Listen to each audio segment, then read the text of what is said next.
Alam ba ninyo na yung pera na natutulog sa PhilHealth, talo pa tayo because of mas mataas pang inflation kesa dun sa ano. So in short, nalulugi pa yung gobyerno dun sa tinatago nilang pera. So that's why, although binigyan natin ang PhilHealth ng pondo ngayon, dapat nga mas malaki pa yung cut nila eh. 'Di ba? Pero meron pa silang 60 plus billion na natitira dyan sa kanilang programa. 60 plus yung binigay natin. Pero 600 billion yung kanilang reserve. Mm-mm. Ma'am, yung Office of the President, bakit po dinagdagan ng 5 billion?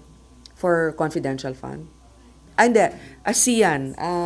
Merong ASEAN. Ganito yung nangyari dun sa ASEAN. Ewan ko kung gusto kong sabihin kung anong bansa yun eh.